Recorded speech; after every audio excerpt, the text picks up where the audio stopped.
سورہ توبہ 10واں پارہ 99 تک آج کا عنوان ہے۔ گزشتہ درس میں یہ بات بتائی جا رہی تھی کہ یہاں سے منافقین کے مختلف احوال بتائے گئے، کچھ ان کی اخلاقی کیفیت اور ان کا عملی پہلو اور کس طریقے سے وہ مخالفت رسول پر آمادہ ہوتے تھے، کچھ نمونے بتائے گئے گزشتہ درس میں۔ اب یہاں سے ان منافقین کا تذکرہ آ رہا ہے جو غزوہ تبوک سے واپسی کے بعد عذر پیش کرنے حاضر ہوں گے، میں اس لیے نہیں آ سکا تھا اور میرا فلاں کام تھا، مجھے فلاں مجبوری تھی، مختلف بہانے کرنے والے اب آپ کے سامنے آئیں گے۔ ان کی یہ کیفیت ہوگی، ان کے حوال یہ ہوں گے۔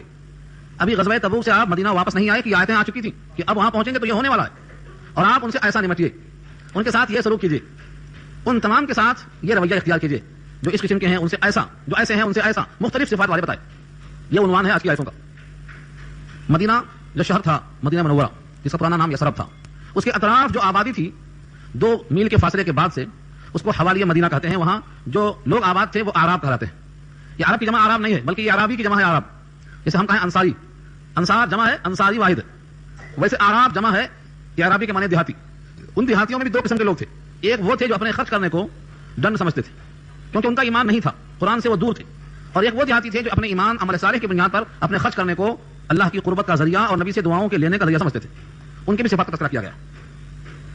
پہلی آیت میں کہا گیا ہے وجاء المعذرون، معذر اصل میں ہے معتذر جس کے معنی عذر پیش کرنے والے، اردو میں استعمال ہے عذر پیش کرنا، تو معذر کے معنی جو عذر پیش کرنے والے ہوں، من الاعراب دیہاتیوں میں سے، اور آئے دیہاتیوں میں سے بعض وہ لوگ جو عذر پیش کرنے والے ہیں، بہانہ باز جس کو ہم بولتے ہیں، ہیلاجو، لیؤذن لهم تاکہ اے نبی آپ ان کو اجازت دے دیں کہ ہاں ٹھیک ہے تم رہ جاؤ۔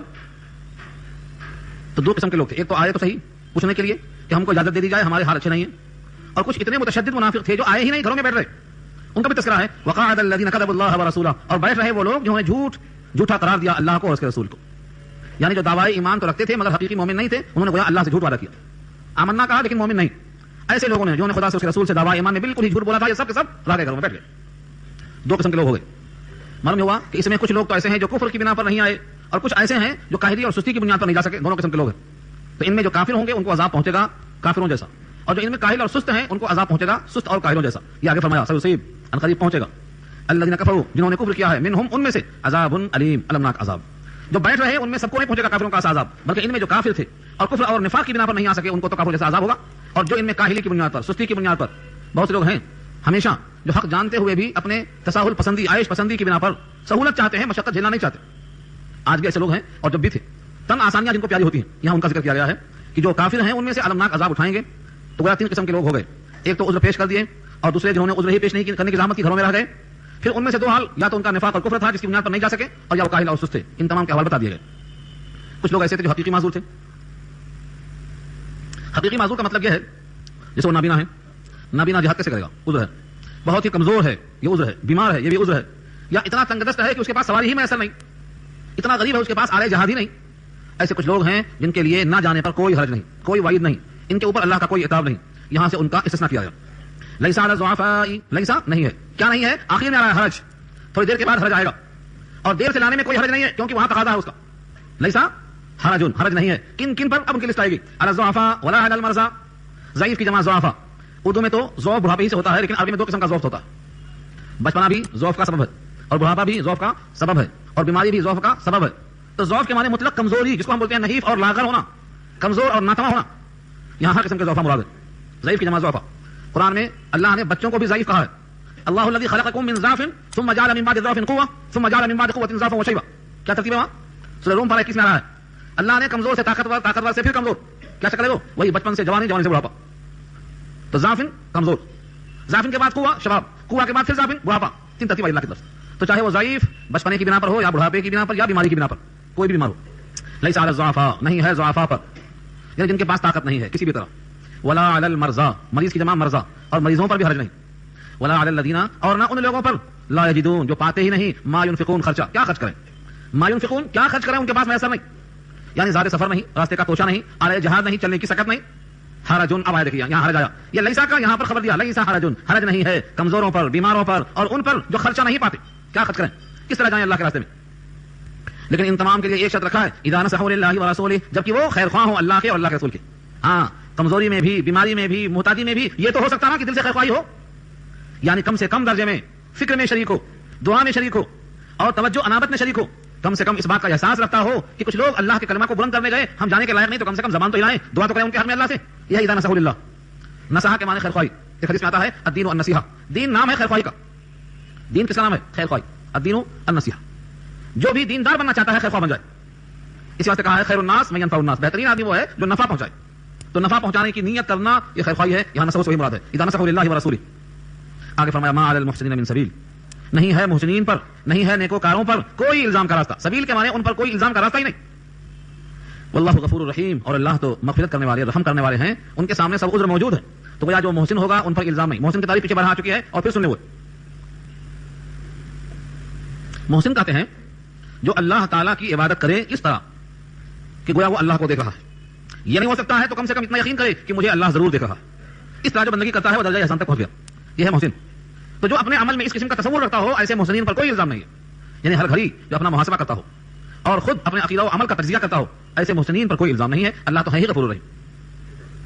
اور آگے ایک بہت اہم جملہ ہے, اور نہ ان پر کوئی الزام ہے. ولا علی الذین, یہ اس کا تعلق اوپر کی آیتوں سے ہے. نہ ان پر حرج ہے, نہ ان پر حرج ہے, اور نہ ان لوگوں پر حرج ہے جو آپ کے پاس تشریف لائے تاکہ اے نبی آپ ان کو سواریاں فراہم کر دیں. اور جب آپ نے کہا دیا کہ میرے پاس سواری نہیں ہے کہ تم کو بٹھا دوں, تو لوٹ گئے اس حال میں کہ ان کی آنکھوں سے آنسو جاری تھے.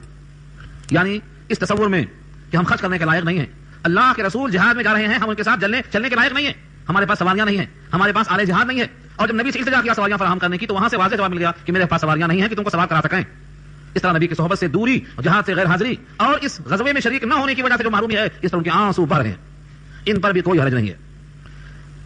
اس آیت کے بارے میں لکھا ہے, لباب النقول کتاب ہے فی اسباب شان النزول, کہ یہ آیت کیوں نازل ہوئی, کس کے بارے میں نازل ہوئی. لکھا ہے 7 یا 6 صحابی ہیں. سبا کا لفظ ہے 7. وہ 7 میں سے ایک ماقد بن یسار بھی ہیں, اور بہت سے نام بتائیں, 7 کے نام بتائیں.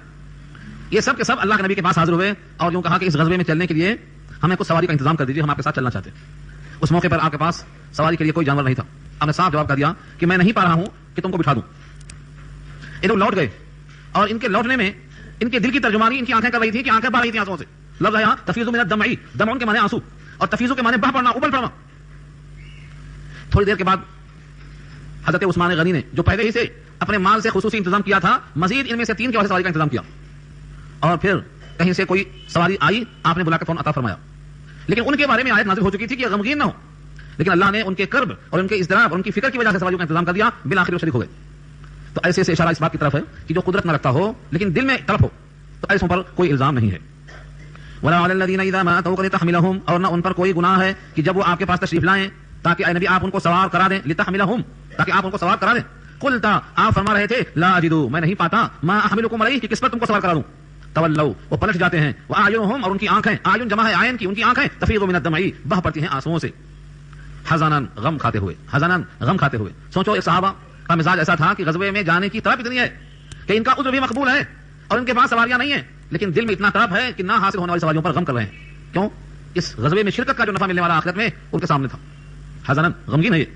اللہ یجدوا ما ينفقون, اس وجہ سے کہ وہ نہیں پاتے ہیں کہ کیا خرچ کریں, کیسے وہاں پہنچیں. ان کے لیے سواریوں کا انتظام نہیں ہے, اس لیے وہ غمگین ہیں, غمزدہ ہیں. کتنا فرق ہے ان ایمان والوں میں اور ان ایمان والوں میں, کتنا فرق ہے. وہ جہاد میں جانے کے لیے تڑپتے ہیں, آلے جہاد نہیں ہے تو روتے ہیں, اور نبی کے ساتھ چھوٹ جانے کی بنا پر غمزدہ ہیں. اور آج ساری دنیا کرا رہی ہے, اس کے باوجود بھی کسی کے کان پر جو نہیں دیکھتی ہے کہ ہمیں کچھ حرکت میں آنا ہے. یہ ہے فرق. اسی واسطے اللہ تعالیٰ نے ان کو دونوں عطا فرمایا, دنیا بھی اور آخرت بھی, دونوں عطا فرمایا. کن پر ہے پھر الزام, کس پر ہے, مواخذہ کس پر ہے.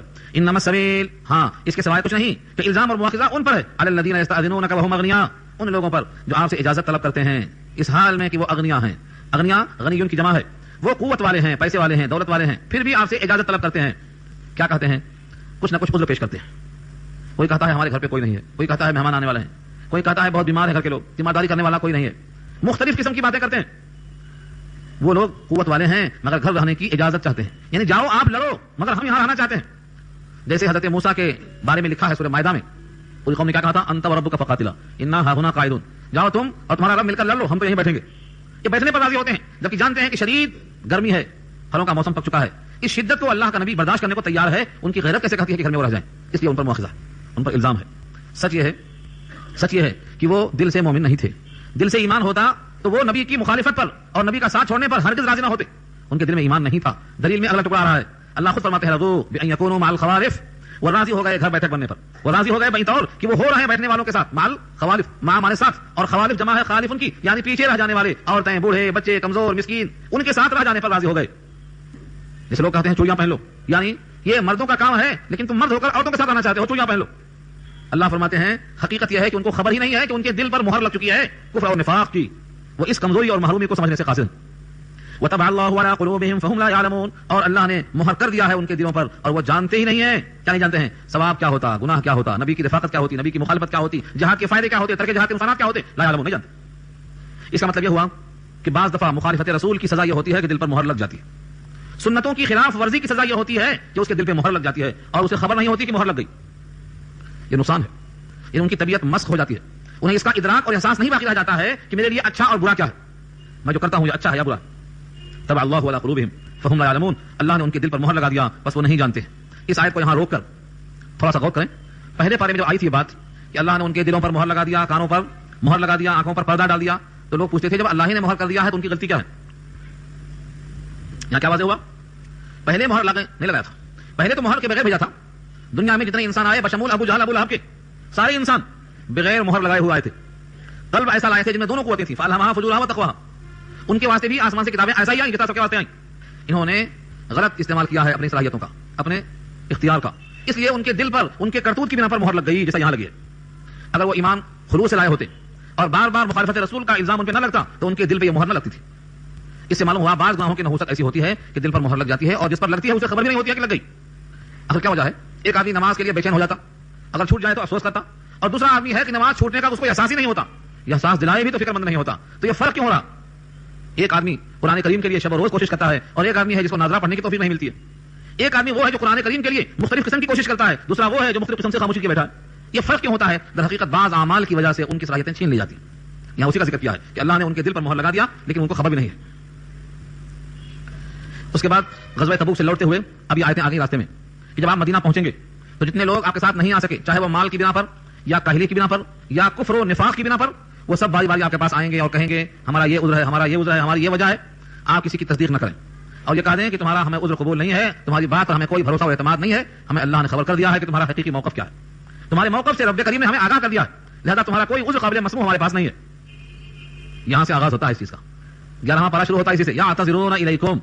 اعتذار کے معنی معذرت پیش کرنا، اردو میں استعمال ہے. یعتذرون جمع ہے، معذرت پیش کریں گے، اعتذار پیش کریں گے.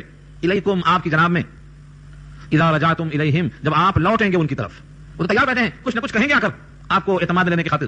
جب بھی آپ واپس جائیں گے تو وہ معذرت پیش کریں گے، یہ مصیبت تھی، وہ پریشانی تھی، یہ آفت تھی، یہ وجہ تھی. پہلے سے پیش کی جواب آ گیا اللہ کی طرف سے، قل آپ اے نبی کہہ دو لا تعتذروا، تم عذر پیش مت کرو، بہانے نہ بناؤ. عذر گناہ بدتر از گناہ کا مصداق نہ بنو. تم نے ایک غلطی کی کہ شریک نہ ہوئے، اب جھوٹے بہانے بنا کر جھوٹ بولنے کا گناہ مزید مت مول لو. اس کو کہتے ہیں عذر گناہ بدتر از گناہ. گناہ تو کیا ہی کیا، اب اس گناہ کا ایسا بہانہ پیش کرتے ہیں کہ وہاں بھی جھوٹ بولنا پڑا. لا تعتذروا، عذر مت پیش کرو. لا تعتذروا، تم کسی حال میں عذر پیش کرنے کے لائق نہیں ہو. آگے لفظ لن ہے، لن مضارع پر لن داخل ہوتا ہے تو ہرگز نہیں کے معنی میں آتا، ہرگز نہیں. لن نؤمن لکم، ہم تمہاری بات پر ہرگز یقین نہیں کریں گے. اللہ نے نبی سے اس لہجے میں کروایا، لن نؤمن لکم، ہم ہرگز تمہارے بات یقین کرنے والے نہیں ہیں، تم کو ہم سچا نہیں سمجھیں گے. کیوں؟ قد نبأنا اللہ، تحقیق کہ ہم کو اللہ نے بتلا دیا. اخبار اردو میں آتا نا اخبار، یہ وہی ہے، خبر کی جمع اخبار. من اخبارکم، تمہاری اخبار، تمہاری خبریں، تمہارے احوال اللہ نے بتلا دیا ہے تمہارے آنے سے پہلے. کبھی کبھی تو ایسا ہوتا تھا کہ جو آئندہ ہونے جا رہا ہے اس کا منظر پیش ہو جاتا تھا. دیکھو فلاں آ رہے ہیں، اب یہ کہنے والے ہیں، یہ اللہ کا نمائندہ جبریل پیغام لے کر حاضر ہے. قد نبأنا اللہ من اخبارکم، تحقیق اللہ نے تمہاری خبریں ہم کو بتلا دی ہیں کہ تم کیوں نہیں حاضر ہو سکے تھے. اور جھوٹے بہانے مت بناؤ، تمہاری باتوں کا ہمیں کوئی اعتراف نہیں ہو سکتا، تمہاری باتوں کا ہمیں یقین نہیں ہو سکتا. اور سنو، یہ تو دنیا میں حال ہوا، آخرت میں کیا ہوگا؟ وسيرى الله عملكم ورسوله. ہاں یہاں پر تھوڑا سا موقع دیا ہے، موقع دیا ہے. اب تم بہانے مت بناؤ، خاموش بیٹھو، تمہاری زندگی کے احوال اللہ اس کا رسول اب دیکھیں گے. اگر تم توبہ کر کے سمجھ جائے تو ابھی تو موقع ہے، ابھی تم مرے نہیں ہو. یعنی تمہارے احوال اچھے ہیں تو اچھوں میں ہو جاؤ گے، اور تمہارے احوال برے ہیں تو رہو برے میں. جیسے ہمارے پاس جیل میں، اوپن جیل میں کیا کرتے، کس کے احوال اچھے ہیں دیکھ کے اسے گھر بھیج دیتے. احوال مہینہ دو مہینہ سال دو سال دیکھنے کے بعد تصدیق ہوتی بیچارے کے اچھے کردار ہیں، بہت اصلاح ہو گئی، اس کی گھر بھیج دیتے. بس یہاں بھی وہی ہے، اللہ اس کا رسول تمہارے اعمال کو دیکھیں گے کہ آگے تم کیا کرنے والے ہو. خلوص دل سے توبہ کر کے اپنے اعمال کی اصلاح کر کے شریک ہو جاتے ہو، یا پھر وہی اندر سے باطنی خواصات دے کر پھرتے رہو. تمہارا یہ احوال دیکھ کر فیصلہ کیا جائے گا دنیا میں. ثم تردون الى عالم الغیب والشہادہ، پھر تم لوٹائے جاؤ گے اس ذات کی طرف جو عالم الغیب والشہادہ ہے. عالم جاننے والا، غیب جو چھپی ہوئی، شہادہ جو ظاہر ہے. اس پر بارہ بات آ چکی ہے کہ انسان کی قوت مدرکہ خمسہ سے جو چیز پوشیدہ ہو اس کو غیب کہا جاتا ہے. آنکھوں سے نظر نہیں آتا کیونکہ آنکھوں کی طاقت سے دور ہے. کان سے سنا نہیں جا سکتا کیونکہ سماعت کی جو حد ہے اس سے دور ہے. ہاتھوں سے پکڑا نہیں جا سکتا کیونکہ ہاتھوں کی گرفت سے دور ہے. زبان سے چکھا نہیں جاتا کیونکہ زبان کی گرفت سے دور ہے. تو انسان کی جو قوت باصرہ ہے، باصرہ، قوت سامعہ، قوت لامسہ، قوت ذائقہ، قوت شامہ، ان کی گرفت سے جو چیز دور ہے اسے غیب کہتے ہیں. لیکن وہ ذات عالم الغیب بھی ہے، عالم الشہادہ بھی ہے. کوئی چیز چھپی ہوئی نہیں ہے، ہر چیز اس کے سامنے آیا ہے، ہر چیز سے آیا ہے، ہر چیز میں نہا اس کے پاس تمہیں پیش کیا جائے گا. فَيُنَبِّئُكُمْ، اور وہ تم کو بتلا دے گا بما کنتم تعملون، جو تم کیا کرتے تھے دنیا میں، تم کرتے تھے ان تمام کو بتلائے گا. کیسے بتلائے گا؟ کیا کیا کیفیات پیش ہوں گی؟ لکھا ہے قرآن کریم پارہ 24 کے اندر، قیامت میں انسان کی ران کا چمڑا اس کے خلاف گواہی دے گا. وہی انسان جس انسان نے اس جسم کو تیار کیا تھا، ران کا چمڑا اس کے خلاف گواہی دے گا، اس کا ہاتھ خلاف گواہی دے گا، اس کے پیر خلاف گواہی دیں گے. اور منہ بیچارہ جو ہمیشہ ترجمانی کرتا ہے اس کو اللہ بند کر دیں گے. اليوم نختم على افواههم وتكلمنا ايديهم وتشهد ارجلهم بما كانوا يكسبون. یہ تو یاسین کے الفاظ ہیں. یہ تو ہاتھ اور پیر کا تذکرہ کیا ہے، منہ کو بند کرنے کا ذکر کیا ہے. لیکن سورہ حامیم السجدہ میں کہا کہ جب یہ بدن کا چمڑا گواہی دے گا تو انسان حیرت سے پوچھے گا میرا چمڑا میرے خلاف، کھلایا میں، پلایا میں، دھلایا میں، نہلایا میں، سردی میں اڑایا میں، ہر جگہ تیری راحت کا میں نے انتظام کیا، میرے خلاف تم بول رہے ہو، تم سے حیرت ہے. لوگ کہتے ہیں دوست بدل جائے گا، وہ بھی آیت ہے. دوست نہیں، اپنا چمڑا بدل جائے گا، جس کو ہم سمجھتے ہیں کہ ہمارا چمڑا ہے. دوست تو دوست کا چمڑا ہے، یہ تو ہمارا اپنا چمڑا بدل جائے گا. تو حیرت سے انسان پوچھے گا وقالوا لجلودهم لما شهدتم علينا، میرے چمڑے میرے خلاف تم کیوں بولے؟ قالوا انطقنا الله انطق كل شيء، اللہ نے بولنے کا حکم دیا، جو جس سے چاہتا ہے بلوا سکتا ہے، جس کو کہے بولو اس کو بولنا ہے. آج زمین مردہ نظر آتی ہے، مردوں کے ساتھ مردہ نظر آتی ہے. ہاں اچھا سن لو، زمین مردہ نہیں ہے، مردوں کے لیے مردہ ہے. بامنو تم مردہ باحق زندہ انت، اللہ کے ساتھ کوئی چیز مردہ نہیں ہے. یہ زمین ایک ایک لمحے کی خبر رکھتی ہے. سورہ زلزال پارہ 30 میں اللہ فرماتے ہیں یومئذ تحدث اخبارها، یہ زمین اپنی خبر بیان شروع کرے گی. مغل پورہ مسجد ساجدہ بیگم میں اتنے لوگ بیٹھ کر قرآن سننے آیا کرتے تھے. یہ خبر زمین دینے والی ہے قرآن کے حکم سے. سورہ زلزال پارہ 30. ایسا نہیں ہے کہ آپ کے سجدے رائگاں ہو جائیں گے. اللہ نے وعدہ کیا ہے زمین ایک ایک لمحے کی خبر رکھتی ہے. اس پر سجدے ہوئے، اس پر عدل ہوا، اس پر انصاف ہوا، اس پہ ظلم ہوا، اس پہ قتل ہوا، اس پہ زنا ہوا، اس پر کیا ہوا؟ یومئذ تحدث اخبارها، زمین اپنی خبروں کو بیان کرے گی. کیوں؟ بان ربک اوحى لها، کیونکہ رب نے اس کو ایسا حکم دے رکھا ہے، تجھے بولنا ہے کل کے دن، تیاری کر کے. تو پوری زمین اپنے حوال کو بیان کرے گی. یہ یہاں وہی کہا جاتا ہے یہ مت سمجھو تم سے کوئی باخبر نہیں، تمہارا چمڑا خدا کے حکم سے بولنے والا ہے، تمہارا اپنا نہیں. زمین خدا کے حکم سے بولنے والی ہے، فرشتے مقرر ہیں، تمہارے بدن کے اعضاء تمہارے خلاف بولنے والے ہیں. تم جس کا نام تم ہے وہ جسم نہیں ہے، وہ روح ہے جس پر محنت نہیں ہو رہی ہے. یہ جسم تو اس کی سواری ہے، جیسے کار آپ باہر چھوڑ کے یہاں بیٹھے ہیں آ کے، وہ کار کیا ہے؟ انسان کی کار، انسان کی سواری ہے. ایسے روح آپ کے لیے اصل انسان ہے اور آپ کا جسم اس روح کی سواری ہے. دن بھر محنت اسی جسم پر ہوتی ہے لیکن روح پر محنت کرنے کو ہم تیار نہیں ہیں. نمازوں سے روح کو غذا پہنچتی ہے، روزے سے روح کو غذا پہنچتی ہے، حج سے روح کو غذا پہنچتی ہے، ذکر اللہ سے روح کو غذا پہنچتی ہے، قرآن پڑھنے اور سننے سے روح کو غذا پہنچتی ہے، اللہ سے دعا کرنے میں روح کو غذا پہنچتی ہے، روحانی عمل کرنے سے روح کو غذا پہنچتی ہے. لیکن ہم تو لگے ہیں کہاں؟ جسمانی آرام، تن آسانیوں میں، اور یہ جسم ہمارے خلاف بولنے والا ہے. اس کو اتنا ہی آرام پہنچاؤ جتنا آپ کو اس سے امید ہے. بس یہ ہے بما کنتم تعملون. اس کے بعد کچھ لوگ قسمیں بھی کھائیں گے. کچھ لوگ جو نہیں جا سکے ہیں ساتھ میں، وہ بہانے بنا کر قسمیں کھانے والے ہیں، جھوٹی قسمیں. سيحلفون بالله لكم اذا انقلبتم اليهم لتعرضوا عنهم فاعرضوا عنهم انهم رجس. ان قریب وہ قسمیں کھائیں گے. حلف اٹھانا اردو میں استعمال ہے. سيحلفون بالله، قسم کھائیں گے تاکہ ان کی بات کو آپ مان کر لتعرضوا عنهم ان سے اعراض کر جائیں، چشم پوشی کر جائیں، ان سے نہ پوچھیں کہ تم کہاں غائب تھے. اللہ فرماتے ہیں فاعرضوا عنهم، مشورہ بھی اللہ کا یہی ہے کہ ان سے اعراض کر جاؤ. ان سے متوجہ ہونے میں کوئی فائدہ نہ ان کا ہے نہ آپ کا ہے. کیوں؟ کیونکہ انہم رجسون، یہ تو سراپا گندے ہیں. رجس کے معنی گندگی پیچھے آ چکا ہے، 10واں پارہ ہی آ چکا ہے. انما المشركون نجس، وہاں نجس تھا، یہاں رجس آیا، وہی لفظ ہے. یہ سراپا گندے ہیں. دل کے اندر اتنا بغض ہے، اتنا کفر ہے اور اتنا مخالفت رسول کی عداوت ہے کہ یہ تو سراپا نجس ہیں، ان کا تو فائدہ ہوگا نہیں. اور آپ کی تبلیغ کا منشا کیا تھا کہ یہ لوگ اللہ کی طرف متوجہ ہو جائیں، اور جب متوجہ نہ ہونے کی خبر اللہ نے دے دیا ہے تو آپ کا ضائع ہوگا. اس لیے ان سے اعراض ہی کر جاؤ. اس سے ہمیں معلوم ہوتا ہے کہ جو سراپا گندے لوگ ہیں ان سے اعراض کرنے میں ہی عافیت ہے. گندی پتلی گندگی میں پتھر پھینکنے سے کیا ہوگا؟ اچھل کے آپ پر آئے گا، کوئی فائدہ نہیں. یہ تو گندے ہیں، ان سے آپ اعراض کر جاؤ. جب آپ تشریف لائے ان لوگوں نے واقعی قسمیں کھائیں اور بہانے بنائے. جب یہ آیتیں پڑھ کر سنائی گئیں تو ان کے ہوش ٹھکانے لگ گئے کہ ہم جو پروگرام بنا کے آتے ہیں عرش بری سے نمائندہ پہلے سے باخبر کر دیتا ہے. لتعرضوا عنهم فاعرضوا عنهم انهم رجس، بے شک وہ گندے ہیں، سراپا نجس ہیں. ومأواهم جہنم، اور ان کا ٹھکانہ دوزخ ہے. اور یہ کوئی ظلم نہیں ہے بلکہ جزا ہے، بدلہ ہے. بما كانوا يكسبون، وہ جو کسب کرتے تھے، جو کمایا کرتے تھے، برائیاں کرتے تھے، یہ اسی کا بدلہ ہے جو جہنم ملا ہے. نفاق وغیرہ، دل میں نفاق رکھ کر ایمان کا دعویٰ کرتے ہیں، حقیقت میں وہ نبی سے مخالفت رکھ کر اور یہ بہانے بناتے ہیں، سراپا گندے ہیں. اس کے بعد اتنا سخت لب الہجا ہے، اتنا سخت لب الہجا ہے، اگر آدمی اس آیت کو غور سے دیکھ لے، خلوص دل سے، ذہن صاف کر کے، تو بڑی دل دوزی کی بات ہے. اللہ نے ہلا دیا ہے دل. يحلفون بالله يحلفون لكم لترضوا عنهم فإن ترضوا عنهم فإن الله لا يرضى عن القوم الفاسقين. بہت ہی مختصر جملے میں 3 باتیں کہی گئی ہیں.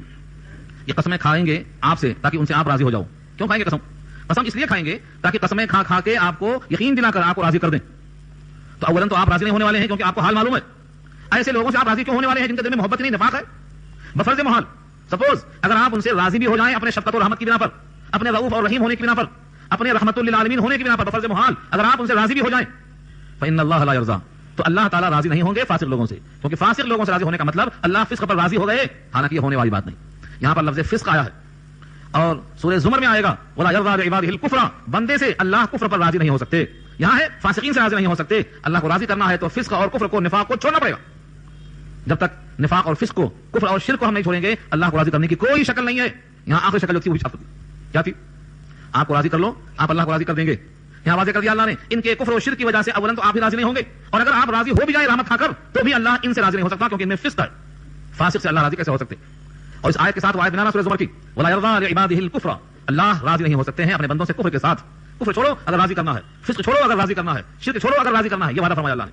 تو الفاظ دیکھو، یحلفون لکم، قسمیں کھائیں گے تمہارے لیے، لترضوا عنہم، تاکہ تم ان سے راضی ہو جاؤ. فإن ترضوا عنہم، بس اگر آپ ان سے راضی بھی ہو جائیں تو کیا نفع ہوگا؟ کیوں؟ فإن اللہ لا یرضى، کیونکہ اللہ راضی نہیں ہو سکتے عن القوم الفاسقین، فاسق قوم سے. رضائے خلق سے کیا فائدہ جب تک خالق راضی نہ ہو جائے؟ یہاں سے معلوم ہوتا ہے سارے عالم کی مخلوق خوش ہو جائے اور خالق راضی نہ ہو تو گھاٹا ہے کہ نہیں ہے؟ یہاں سے دیکھ لو، ہم دنیا والوں کو خوش کرتے پھرتے، ان کو ان کو، ان کے پاس ان کے پاس، ان سے ان کو، ان سے ان کو. یہاں صاف ظاہر ہو گیا رضائے خلق سے فائدہ نہیں ہوگا جب تک خالق کی رضا حاصل نہ ہو. اور خالق کی رضا حاصل کرنا ہے تو وہ فسق پر، کفر پر، شرک پر راضی نہیں ہو سکتا. وہاں تو توحید چلتی ہے. جس عمل میں اللہ کا غیر مطلوب ہو جائے اللہ اس عمل سے بے نیاز ہو جاتے ہیں. یہ بہت اہم عنوان ہے، بہت اہم چیز ہے کہ کسی کو راضی کرنے کے بجائے اللہ کو راضی کرنے کی کوشش کرنا چاہیے، کیونکہ جب تک اللہ راضی نہ ہو کسی کی رضا نفع نہیں دے سکتی. یہاں ظاہر ہو گیا. آیت نمبر 96 ہے، اس کو پھر پڑھنا، پھر سوچنا، بہت غور سے دیکھنا کہ اللہ کی طرف سے اطلاع گئی ہے کہ یہ قسمیں کھا کر آپ کو راضی کریں گے.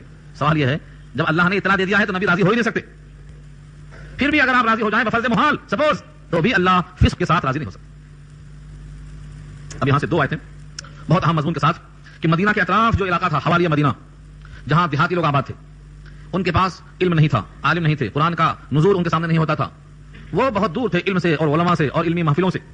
اس واسطے ان کے اندر نہ ایمان تھا اور نہ ان کے اندر آخرت کا یقین تھا، اس لیے ان کا دل بہت سخت تھا، قرآن قانون سے بہت دور تھے. ان کو نہیں معلوم تھا کہ اللہ کی حدود کیا ہیں. ان کا حل بیان کیا گیا ہے، الاعراب اشد کفرا ونفاقا، الاعراب دیہاتی وہ منافقین جو دیہات میں رہتے ہیں، اشد زیادہ شدید ہیں کفر اور نفاق کے اعتبار سے. کفر آپ جانتے ہیں کفر کے معنی اللہ کی ذات کا انکار یا اللہ کے صفات کا انکار، اور نفاق کے معنی دل میں ایمان کچھ نہ ہو، اوپر سے ایمان ظاہر کرے. تو یہ اولاً تو دل میں بھی کفر ہے، باہر بھی کفر ہے، اور اگر باہر سے ایمان ظاہر بھی کر دیا تو کیا فائدہ، دل میں تو کفر ہی کفر ہے، تو نفاق بن گیا. تو یہ دیہاتی منافقین زیادہ سخت ہیں کفر اور نفاق کے اعتبار سے. الاعراب، عرب کے زمانے ہے، میں نے ابھی عرض کیا تھا اعراب جمع ہے اعرابی کی. جب بھی کوئی دیہاتی آیا تو سوال کرتا جاء اعرابیون، ایک دیہاتی آیا، اس کی جمع ہے اعراب. وہ منافقین زیادہ سخت ہیں کفر میں اور نفاق میں. وہ اجدروا، اور زیادہ لائق ہیں، وہ اجدروا کا ترجمہ کرتا ہوں، اور زیادہ لائق ہیں ان لا يعلموا حدود ما انزل اللہ، یہ کہ وہ نہ معلوم کر سکیں حدود اس کی جو اللہ نے نازل کیا اپنے رسول پر، یعنی جو قانون بھیجا ہے اللہ نے نبی پر، اس قانون کو وہ نہ جانے، اسی کے لائق ہیں زیادہ تر. وہ کیا معلوم؟ نبی کے سامنے آہستہ بولنا ہے کہ زور سے، انہیں کیسے معلوم؟ نبی کی ہر بات ماننا ہے کیسے معلوم؟ نبی پکارے تو لبیک فوراً کہنا ہے، چاہے وہ نماز ہی میں کیوں نہ ہو، کیسے معلوم؟ کوئی بتائے گا تو معلوم ہوگا. اگر حالت جنگ میں ہے، جان خطرے میں ہے اور نبی کی آواز آئی ہے تو آواز سن کر پلٹنے کا حکم ہے ادھر، کیسے معلوم ہوگا؟ وہ اجدر اللہ یعلم حدود ما انزل اللہ، اور زیادہ لائق ہیں اس کے کہ وہ معلوم نہ کر سکیں حدود ما انزل اللہ کو، اللہ نے جو نازل کیا ہے اس سے واقف نہ ہو. واللہ علیم حکیم، اور اللہ علم و حکمت والے. اسی علم و حکمت کی بنیاد پر ان کے احوال بتائے جا رہے ہیں. اب یہ سن کر کوئی کہے دیہات چھوڑ دو بھائی، شہر میں آ جاؤ، رہو شہر میں، کیونکہ دیہاتیوں کا تو حال یہ ہے کہ کفر میں نفاق میں شدید ہے، لہذا گاؤں چھوڑو شہر میں آ جاؤ. پہلے آبادی یہاں بہت زیادہ ہے، لوگ گاؤں چھوڑ کے شہر بھاگ کے آئے. صاحب ہمارے بہت سے لوگ جملے بھی بولتے ہیں رہو شہر میں، رہو شہر چاہے پڑے قہر، یعنی شہر ہی میں رہو، گاؤں میں رہنے کی ضرورت نہیں. اور استدلال کرتے ہیں حضرت یوسف نے اپنے باپ کو اور اپنے بھائیوں کو مصر جو شہر تھا اس زمانے کا وہاں بلایا، اور جب آئے تو کہا اللہ کا شکر ہے جس نے آپ کو گاؤں سے شہر منتقل کر دیا. مگر یہ مت سمجھو کہ گاؤں میں سب ایسے ہی رہتے ہیں. الاعراب اشد کفرا ونفاقا، اسی کے ساتھ اللہ نے آیت نمبر 98 اور 99 اس میں واضح کر دیا کہ نہیں، پانچوں انگلیاں برابر نہیں ہوتی ہیں. ہر دیہاتی نفاق میں کفر میں شدید نہیں ہوتا، بعض تو بڑے اچھے ہوتے ہیں. ابو ذر غفاری کا مقام تھا اس امت کے صحابہ میں سب سے زیادہ ان کو زہد پر ناز تھا. اس امت کا زاہد کون ہے تو ابو ذر غفاری. ان کا گاؤں ربضہ ہے، جب مدینے میں آئے تو ہجوم ہو گیا، پھر منتقل ہو گئے اسی گاؤں میں، آخری دن تک ربضہ ہی میں رہ گئے وہ. تو یہ مت سمجھو گاؤں میں رہنا کوئی مجرم ہے. جو بندوں سے دور رہ کر اللہ سے قریب رہنا چاہتے ہیں وہ تو تنہائی ہی کو پسند کرتے ہیں. مثال میں ابو ذر غفاری یاد کر لو. ابو ذر غفاری کا حال کبھی سننا، تنہائی چاہتے، خلوت چاہتے. جو بندہ اللہ کی محبت سے آشنا ہو گیا اسے مخلوق سے وحشت ہونے لگتی ہے، وہ دور رہنا چاہتا. ہاں نفع رسانی کے لیے، اللہ کا پیغام پہنچانے کے لیے بقدر ضرورت آئے گا، ورنہ اس کو تو قربت چاہیے اللہ کی. وہی شعر جو سنا تھا گزشتہ آپ نے، دو عالم سے کرتی ہے بیگانہ مجھ کو، عجب چیز ہے لذت آشنائی. جب لذت مل گئی, اللہ سے آشنا ہو گیا, تو دونوں عالم سے دور آنے مزہ آتا ہے. دو عالم سے کرتی ہے بیگانہ مجھ کو, عجب چیز ہے لذت آشنائی. بندوں سے قریب ہو کر کیا حاصل, ان کے قریب ہو جن سے کچھ مل سکتا ہے, یہ ہے اصل میں. تو اللہ تعالیٰ نے یہاں پر ان دیہاتیوں کی تعریف فرمائی جو دیہاتی قابل تعریف تھے. ومن الاعراب, اور انہی دیہاتیوں میں سے بعض ایسے ہیں, من یتخذ, جو بناتے ہیں, ما ينفقوا مغرما ويتربص بكم الدوائر عليهم دائرة السوء والله سميع عليم. ومن الاعراب من يؤمن بالله واليوم الآخر ويتخذ ما ينفق قربات عند الله وصلوات الرسول الا انها قربة لهم. تو 99 میں تعریف آئی, اور 98 اور 97 میں ان دیہاتیوں کی مذمت بیان کی. دونوں قسم بتا دیا اللہ نے. ہر دیہاتی اچھا نہیں, ہر دیہاتی خراب نہیں. جیسے پیچھے آیا تھا ہر یہودی خراب نہیں, کیا تھا وہاں, لیسوا سواء من اہل الکتاب, اہل کتاب سب برابر نہیں, بلکہ بھی ان میں. بس یہاں بھی کہا سب دیہاتی ویسے نہیں. تو پہلی قسم تو ہے خرچہ تو سب کرتے ہیں. جب دیہاتی خرچ کرتا ہے بغیر ایمان کے, تو اپنے خرچ کو وہ ڈنڈ سمجھتا ہے, چلا گیا پیسہ, کیا حاصل. اگر ایمان ہوتا آخرت پر تو کہتا چلو اس کا بدلہ وہاں ملے گا, لیکن وہاں ایمان ہی نہیں ہے, اس پیسے کے خرچ ہونے کو ڈنڈ سمجھتا ہے, اور سوچتا ہے نہ یہ ہوتے نہ ہمیں خرچہ کرنا پڑتا, جلدی سے دنیا ان کو لے جائے تاکہ ہمارا پیسہ بچ جائے. یہ ہے چکر دماغ. الفاظ دیکھو, ومن الاعراب, اور دیہاتیوں میں سے بعض ایسے ہیں, من یتخذ, جو بنا لیتے ہیں, ما ينفقوا, اس چیز کو جو خرچ کرتے ہیں, مغرما, ڈنڈ, مغرم مانے ڈنڈ, جرمانہ, ويتربص بكم الدوائر, اور انتظار کرتے ہیں تم پر گردش زمانہ کا. دوائر دائرۃ کی جمع ہے, ایسا دن جس میں آدمی تباہ ہو جائے, ہلاکت کے دن. جیسے کوئی دشمن کے بارے میں سوچتا ہے مر جائے تو اچھا تھا, یہ ہو جائے تو اچھا تھا, وہ ہو جائے تو اچھا ہے, یہ ہے دوائر. اللہ فرماتے ہیں علیہم دائرۃ السوء, انہی پر چکر آنے والا ہے برائی کا, انہی کی تعداد گھٹنے والی ہے, وہی نفاق پر مر کر جہنم میں جلنے والے ہیں, انہی کا علاقہ مفتوحہ بننے والا ہے, انہی پر ہمیشہ غلبہ ہم پانے والے ہیں, انہی پر زمانے کی گردش پڑنے والی ہے. واللہ سمیع علیم, اللہ سننے والے جاننے والے. اب آیت میں ان منافقوں کے بعد ان دیہاتیوں کا ذکر آیا, اور بعض اہل دیہات ایسے بھی ہیں, ومن الاعراب من یؤمن باللہ, جو ایمان رکھتے ہیں اللہ پر, والیوم الآخر, اور قیامت کے دن پر پورا پورا ایمان رکھتے ہیں. اب جس کو اللہ پر بھی ایمان ہے اور فیصلے کے دن کا بھی یقین ہے, وَيَتَّخِذُ مَا يُنْفِقُ قُرُبَاتٍ عِندَ اللَّهِ, اور جو کچھ وہ خرچہ کرتے ہیں اس کو وہ بناتے ہیں قربت کا ذریعہ اللہ کے نزدیک. چلو یہ دیں گے, اس سے اللہ کی قربت ہوگی. آج بھی لوگ یقین کے ساتھ خرچ نہیں کرتے, مانگنے والا آیا تو سب سے کم سکہ تلاش کرتے, جیب میں سب سے خرچہ کون سا, روپیہ ہے تو 1 روپیہ ہے تو وہی دیں گے. اگر 1 روپیہ بھی ہے اور 2 روپیہ بھی کیا کریں گے, 2 روپے کو رکھ کر 1 روپیہ دیں گے. کیوں, وہی اگر جمع کرنا ہو فکس ڈپازٹ بینک میں تو کیا کریں گے, خوب جمع کریں, ڈبل ملنے والا. نیکی کا دریا میں ڈال, یقین ہے کہ تو جا رہا ہے, ملنے والا نہیں ہے, ڈالو تھوڑا سا, چلا دو خالی. تو جس کے دل میں یقین ہوتا ہے آخرت کا, وہ وہاں کے بینک میں جمع کرتا ہے. اس لیے جب وہ خرچ کرتے ہیں تو سمجھتے ہیں کہ یہ میرا خرچ کرنا ذریعہ قربت ہے, اللہ سے قریب کرنے والا ذریعہ. قربات عند اللہ, اللہ کے نزدیک ذریعہ قرب ہے. وصلوات الرسول, اور نبی سے دعا لینے کا ذریعہ ہے. یہ کیوں کہا, آگے آیت آ رہی ہے, اسی رکوع میں, آگے رکوع میں آ رہی ہے, آیت نمبر 103 میں آ رہا ہے. جب نبی صلی اللہ علیہ وسلم کسی سے مال زکات یا مال صدقہ لیتے, بیت المال میں جمع کرنے سے پہلے ہاتھ میں لیتے ہی اس کے حق میں دعا خیر کرتے تھے. اور اللہ کا حکم بھی تھا کہ اے نبی, جب آپ ان سے مال زکات وصول کریں تو ان کے مال کو لینے کے بعد ان پر دعائے رحمت کریں. آپ کا دعائے رحمت کرنا ان کے سکون کا باعث ہوتا ہے. ان صلاتک سکن لہم, آگے آ رہا ہے. تو جب یہ مال خرچ کرتے تو 2 نیت ہوتی ہے, ایک تو اسے اللہ کی قربت, دوسرے نبی کی دعائے رحمت کے لینے کا ذریعہ. کتنی عمدہ بات تھی. آج لینے والے بھی ویسے ہیں, لینے کے بعد احساس نہیں ہوتا. اتنی دعائیں دینا چاہیے کہ اس کے دینے سے بڑھ جائے. حالانکہ حدیث پاک میں آتا ہے, اگر کسی کے دینے پر چاہے وہ دنیا دے دے پوری اٹھا کر, 7 زمین اور 7 آسمان اور جو کچھ اس کے درمیان ہے سب اٹھا کر دے دے, اس کے جواب میں آپ جزاک اللہ کریں, جزاک اللہ خیر الجزاء فی الدارین, تمہیں اللہ اس کا بدلہ بہتر سے بہتر دے دونوں جہان میں. تو فرماتے ہیں اس کا جملہ بڑھ جائے گا ان کے عطیہ سے. اللہ جب اس کا بدلہ دیں گے تو کم کیسے ہوگا, اور جب بہتر بدلہ دیں گے تو خراب کیسے ہوگا, اور دونوں جہان میں دیں گے تو کم تر کیسے ہوگا. جزاک اللہ خیر الجزاء فی الدارین, اس جملے کو اگر کوئی خلوص سے ادا کر دے تو دینے والا کائنات دینے کے بعد بھی پیچھے ہو جائے گا. مگر یہ دعا دینے کا دستور کہاں ہے, شفقت ہو, ہمدردی ہو, ملنساری ہو, ایک دوسرے کا خیال ہو, دینے والے سے الفت و محبت ہو, تب جا کر کے. یہاں تو اللہ نے حکم دیا ہے, اے نبی آپ ان کے حق میں دعائے رحمت کیجیے, وصلی علیہم, دعائے رحمت کیجیے. کیوں, آپ کا ان کے حق میں دعا کرنا سکن لہم, سکون کا باعث بنتا ہے, دل میں تسلی ہوتی ہے ان کی. تو اس واسطے وہ مومن کیا کرتے تھے, صدقہ دے کر 2 باتوں کی نیت کرتے تھے, ایک تو اللہ سے قربت ہوگی اور ایک اللہ کے رسول کی دعا ملے گی. اور رسول اللہ کی دعا اللہ رد نہیں کرتے. ایک شرط کے ساتھ, رسول اللہ بھی دعا کب کریں گے, جب معلوم ہو جائے کہ یہ بندہ نفاق سے خالی ہے اور مومن کامل ہے. اگر نفاق ہے اور کفر ہے اور شرک ہے تو جب اللہ راضی نہیں تو اللہ کا نبی بھی اس پر راضی نہیں ہو سکتا. بس یہی شرط باقی رکھی. آگے خبر دیکھو, اللہ فرماتے ہیں اس مومن کی اس سمجھ کو ہم رد نہیں کرتے. الا انها قربۃ لهم, آگاہ رہو, بے شک اس کا خرچ کر دینا اللہ کی نظر میں اس کے لیے قربت کا سبب بنتا ہے. خبر دے دیا. اب جو اس نیت سے خرچ کرے گا کہ مجھے اس خرچ سے اللہ کی قربت ملے گی, یقین کے ساتھ خرچ کرنا ہے. یہاں سے ایک بات معلوم ہو گئی کہ اپنے اوپر خرچ کرنا نہیں ہے قربت کا ذریعہ, دوسروں پر خرچ کرنا ہے قربت کا ذریعہ. یہ بڑی غلط فہمی ہے. خود ہی کھا کے خود ہی پہن کے کہا خرچ ہو گیا, اللہ کا دھوکہ. یہ اللہ کے نبی کے ہاتھ پر دینے کا مطلب یہ ہوتا تھا کہ آپ جہاں حاجت ہے وہاں خرچ کریں. اجتماعی نظام زکات یہاں ثابت ہوتا ہے. ہمارے پاس یہ نظام نہیں ہے, اس لیے پوری قوم بھیک پہ تیار ہے. حضور کے زمانے میں بھیک مانگنا بند ہے, کیونکہ جب کوئی آتا, حاجت پیش آتی, آپ اس کے واسطے انتظام کرتے. ابھی دیکھا آپ نے, جہاں میں جانے کو سواری نہیں ہے تو کس کے پاس گئے, نبی کے پاس گئے, جو خلیفۃ اللہ فی الارض, نبی کے پاس گئے, سواریوں کا انتظام کرو. آج ہمارے پاس کیا ہے, ہر گھر پہ ہاتھ ہلائے کھڑے, اترو گاڑی سے 2-4 ہاتھ پھیلے ہوئے ہیں. کیوں, مانگنے کی جگہ نہیں معلوم. مسلمانوں کو مانگنے کی جگہ نہیں معلوم, صرف اللہ سے مانگنا ہے. اور بندوں کو چاہیے کہ مانگنے والے کی ضرورت کا اتنا لحاظ کریں کہ اس کو مانگنے کی نوبت نہ آئے، اس امید پر کہ ہمارا دینا قربت کا ذریعہ بنے گا. یہ یہاں کہا گیا ہے. اور آگے فرمایا اللہ نے جو بندہ خرچہ کر کے قربت حاصل کرنے کی نیت سے آگے بڑھے گا اس کا وعدہ ہے سیدخلہم اللہ فی رحمتہ، اللہ اس کو عنقریب ضرور داخل کریں گے اپنی رحمت میں. یہ اللہ کے بندوں پر رحمت کرتا ہے تو اللہ کی رحمت کا حقدار بنتا ہے. یہ ہے کرو مہربانی تم اہل زمین پر، خدا مہربان ہوگا عرش بنی پر. یہ مقصود ہے. تم شفقت کرتے ہو اللہ کی مخلوق پر. ایسا سمجھو جتنے انسان ہیں یہ اللہ کا کنبہ ہیں. حدیث میں آیا ہے الخلق عیال اللہ، الخلق عیال اللہ، تمام مخلوق اللہ کا کنبہ ہے. جب آپ ایک فرد پہ شفقت کرتے ہیں تو اللہ کی شفقت کے آپ حقدار بن جاتے ہیں. جیسے آپ کے 4 بیٹے 5 بیٹے، آپ کے بیٹوں کے ساتھ کوئی حسن سلوک کرے تو آپ کے دل میں اس کی وقار بڑھ جاتی ہے. تو جب کوئی بندہ کسی بندے کے ساتھ حسن سلوک کرتا ہے تو اللہ کی طرف سے وہ بندہ مستحق شفقت بن جاتا ہے. اسی واسطے آقا کا ارشاد ہے واللہ فی عون العبد ما کان العبد فی عون اخیہ، اللہ اس بندے کے تعاون میں اس وقت تک رہتا ہے جب تک یہ بندہ کسی بندے کے تعاون میں رہتا ہے. یہ نام رکھا اللہ نے تو اللہ داخل فرمائیں گے اس کو اپنی رحمت میں. یہ وعدہ ہے اللہ کا. ان اللہ غفور الرحیم، بے شک اللہ غفور الرحیم ہے. اس صفت غفور اور رحیم کا واسطہ ہے کہ جب اللہ خود غفور ہیں یعنی بخشش کرنے والے، رحیم ہے رحمت کرنے والے، تم انسان جو رحیم نہیں ہو غفور نہیں ہو، تم نے اپنے مال کو ذریعہ قربت سمجھ کر خرچ کیا ہے، تو جو سراپا رحیم ہے وہ تم کو رحمت سے فراموش کیسے کر سکتا ہے؟